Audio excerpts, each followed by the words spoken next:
I'm Arman David from Fame Punjabi, hoping that all of you are taking proper precautions against the COVID-19. In times of social disaster such as the coronavirus outbreak, the society is often caught off guard given all of us are so deeply impacted by it. However, what we always must remember is that not all strata of the society are impacted similarly by this situation. There are always certain groups which are impacted much harder, much worse than the other ones. And in this particular situation, one of those groups is of the migrant workers. Let me ask you a question. What is that one thing that has helped you keep your sanity in this time of lockdown and the continuous anxiety boiling around us? For most of you, the answer would be the support system you have with your family and friends. I guess hence it becomes pretty understandable why would millions of migrant workers want to go back to their own family, to their own villages, to find the support system we more often than not realize that we have as a privilege. So when millions of workers wanted to go back home and they found themselves stuck in the strait and the center fiasco, they decided to take matters into their own hands and hence bred what I call the greatest Ghar Vapasi India has ever seen. And mind you, this was not a voluntary action or something they wanted to do. This was rather forced, something the circumstances made them do. And hence they embarked on a journey of thousands and thousands of kilometers, stretching for weeks and fortnights at a time, with empty bellies, hearts full of ache and anxiety, frowns full of sweat, and bare feet.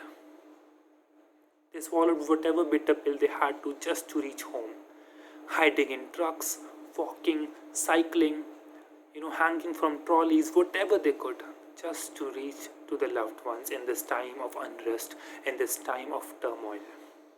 However, one story amongst these millions of stories that actually stands out is of Jyoti Kumari, a 15-year-old girl who didn't just cycle herself but her own father all the way from Gurugram to her village in Bihar, a journey of over 1200 kilometers lasting over 7 days. However, what makes her story really special is that she got a lot of media attention. All the prime time TV shows, news shows, motivational speakers, followed her journey. She was talked about day in and day out. Many celebrities and social personalities even tweeted about her. The USA President's daughter, Ivanka Trump, even tweeted about her. I'll be coming back to her tweet later in the video. And hence, she became a sensation. She became a story of valor, of rigor, of going against the circumstances of Bharatiya Nari Sappe Bhari, she's so strong, and the adjectives went on and on.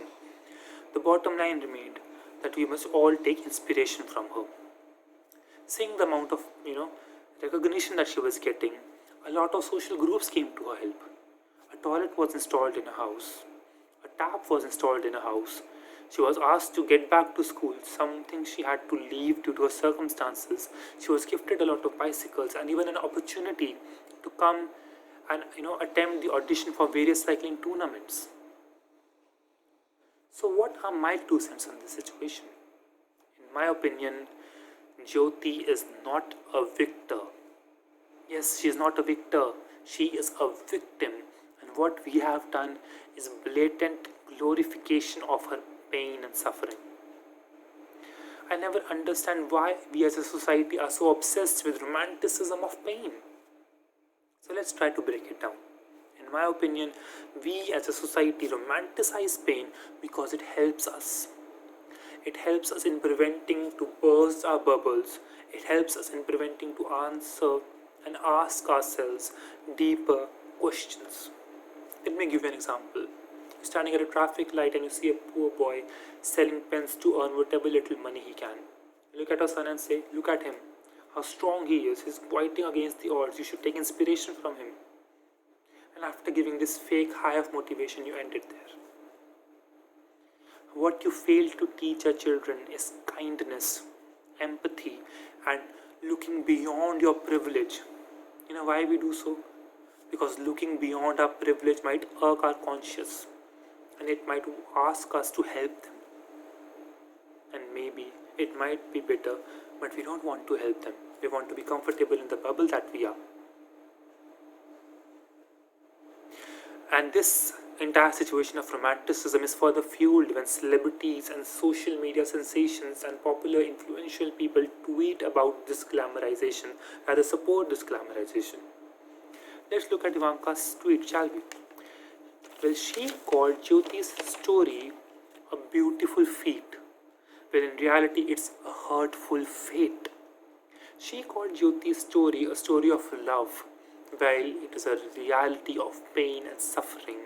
She called Jyoti's image a capturing image, while in reality it should be a rattling image, an image that should rattle something in our hearts and our minds. Now you must say, Arman, you're being a pessimist. She's been given so much. She's been given a tap, a toilet, cycles, education, and an opportunity to attempt the trials for cycling tournaments.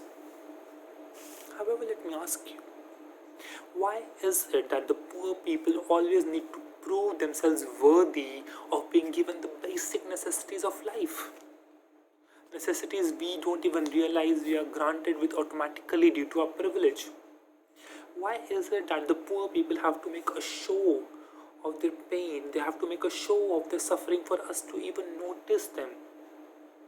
This has uncanny similarities with the Roman Empire, when the kings and the public, they used to clap and maybe even bang their thalis in support or motivation of the gladiators fighting against dangerous animals. They would enjoy the show. It's like we enjoy the suffering of others. We enjoy the pain of others, and we use it just for a tiny and a short-lived motivational high. Nothing more than that. How many more Jyotis will have to go for 1200 kilometers before we as a society realize we have failed them? Yes, maybe we should take inspiration from them, but it should not end there. That motivation should make us to peep deeper into ourselves and the privilege that we have, and how we can make the society a better place.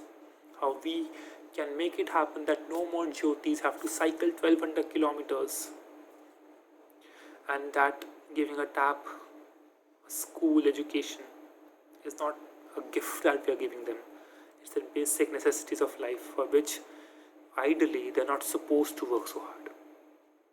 So given normalcy will return in a few days, let's not go back to this normalcy which makes us blinded to somebody else's pain, and for which or against which they just need to become a hero for us to even notice their pain. Let's introspect. Thank you.